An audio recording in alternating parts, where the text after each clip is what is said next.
बहनों और भाइयों, मैं डॉक्टर सर्वदानंद आर्य अपने चैनल सच आज का से आपको संबोधित कर रहा हूं। आज जो हमारा वीडियो आपकी प्रस्तुतिकरण में है वो ये है, एक महान ज्योतिर्वेद, भविष्यवक्ता और पश्चिम का एस्ट्रोलॉजी की साइंस का सबसे बड़ा विद्वान विलियम जॉन वार्नर, जो अपने आप को काउंट लुइस ली वार्नर दी हामोन बुलाता था और पॉपुलरली उसको कीरो के नाम से जाना जाता है। आज भी कीरो के नाम से उसकी जितनी भी पुस्तकें मिलती हैं, जितना साहित्य मिलता है, उसने जो आश्चर्यजनक कार्य किया, हैरानगी होती है कि किस प्रकार से एक पश्चिम के अंदर एक विद्वान जो है ये पूर्व देशों द्वारा दिए गए विज्ञान को किस प्रकार से प्राप्त करके सिद्धहस्त हो गया। कीरो कहता है, कीरो पामिस्ट्री में, कीरो ऑकल्ट साइंस के सब सब्जेक्ट्स में, एस्ट्रोलॉजी के सब सब्जेक्ट में, भविष्यवाणियां करने में कीरो सबसे आगे। आपका जन्म डबलिन में होता है, विलियम जॉन वार्नर के नाम से। रॉथडाउन नाम का एक गांव है डबलिन, आयरलैंड में। और कीरो कहता है कि ये उसने एक्सपर्टीज कहां से प्राप्त की। ये एक्सपर्टीज उसने प्राप्त की है हिंदुस्तान से। 1866 1 नवंबर को पैदा हुआ कीरो। जब जवान हुआ तो उसे इस साइंस को जानने की उत्सुकता हुई और वो बॉम्बे में आया।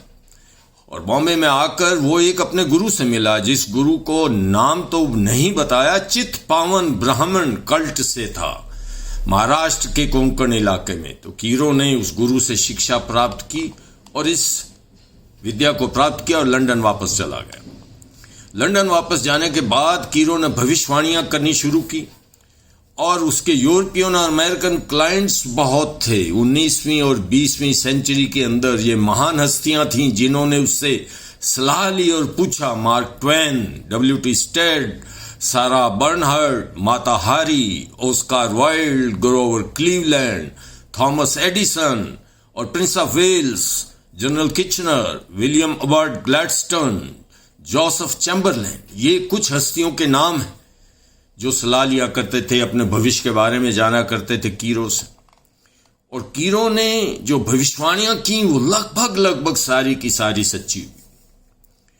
सबसे बड़ी भविष्यवाणी जो उनकी मानी जाती है, कीरो पाम रीडिंग के अंदर इतना सिद्धहस्त थे कि विलियम पेरी, जो हारलैंड एंड वुल्फ कंपनी के मालिक थे, जिसने टाइटैनिक जहाज को बनाया था, कीरो के पास आए तो कीरो ने कहा कि आप इस बात का गर्व मत करिए कि आपका बनाया हुआ टाइटैनिक दुनिया का सबसे मजबूत जहाज है।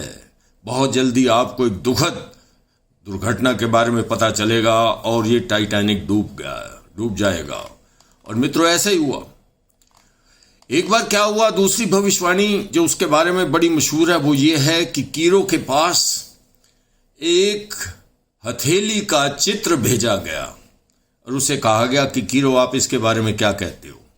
और ये भी बताया गया कि कीरो महाशय, ये आदमी जेल में है और इसको फांसी की सजा हो गई है। कीरो ने अच्छी तरह से उस पाम को स्टडी किया, उस हथेली की रेखाओं को पढ़ा और उसके बाद कीरो ने लिखा कि मैं जेल में जाकर इस कैदी से मिलना चाहता हूं। कहते हैं कि जब जेल में कीरो मिलने गया तो उस वक्त जेलर फांसी का ऑर्डर दे चुका था और फांसी की तैयारियां हो रही थीं और कैदी के चेहरे के ऊपर नकाब ढक दिया गया था। परंतु कीरो ने उसको कहा कि कृपया अपने कपड़े से हथेली मुझे दिखाइए। हथेली देखते उसने कहा, ये वही हथेली है जिसका चित्र मेरे पास आया और मैंने जो प्रेडिक्शन की थी कि इस आदमी को फांसी नहीं होगी, उम्र कैद होगी। आज फिर उस प्रेडिक्शन को दोहरा रहा हूं कि ये कैदी फांसी पर नहीं चढ़ाया जाएगा और इसको उम्र कैद होगी। और ये बात सच्ची घटना है कि उसी वक्त जज का ऑर्डर पहुंचता है जेलर के पास, इसकी की फांसी कैंसिल हो गई है और इस कैदी को उम्र कैद होगी। और कीरो की यह भविष्यवाणी बड़ी प्रसिद्ध हुई और सत्य साबित हुई।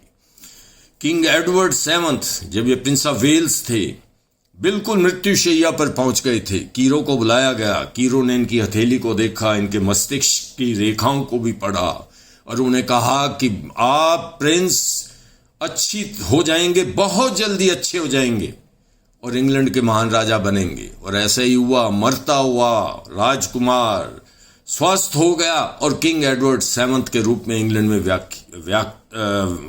वो प्रसिद्ध हुआ। एक और कहानी मिसेस लीटर के बारे में बताई जाती है। मिसेस लीटर एक खरबपति महिला थी, बड़ी अमीर महिला थी। मिलने आती है कीरो से पूछती है कि मेरी जो चिंता है, मेरी बिटिया, क्या इस मेरी बेटी की अच्छे घराने में शादी हो जाएगी? कीरो ने उसे बताया कि इसकी शादी पूर्व के किसी राजा के साथ होगी, परंतु ये बहुत जल्दी मर जाएगी। और कहते हैं ऐसे ही हुआ। उस बेटी मिसेस लीटर की बेटी की शादी लॉर्ड कर्जन से, जो भारत के वाइसराय थे और उन दिनों वाइसराय राजे के रूप में थे, उनके साथ हुई। और 8 साल बिताने के बाद उस महिला की मृत्यु हो जाती। सबसे बड़ी बात जो है और अंतिम बात है, वो मैं बताकर इस वीडियो को समाप्त करूंगा कि कीरो को आभास हो गया था अपनी मृत्यु का।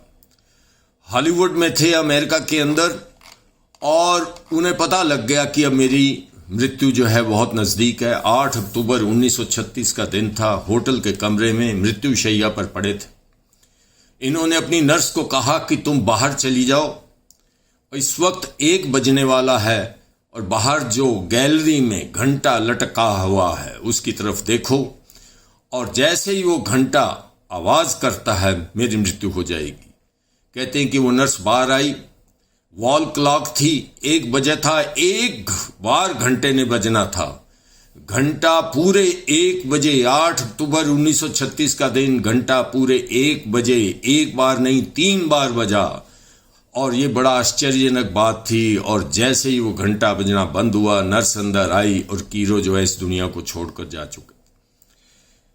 देवी और सज्जनों, मुझे कुछ आपको इस तरह की रहस्यवाद की बातें करते हुए बड़ा हर्ष अनुभव हो रहा है। और मैं आपसे प्रार्थना करता हूं कि यदि आपको ये वीडियो पसंद आया तो आप अवश्य इसे लाइक करिए, शेयर करिए और सब्सक्राइब अवश्य करिए। बहुत बहुत धन्यवाद।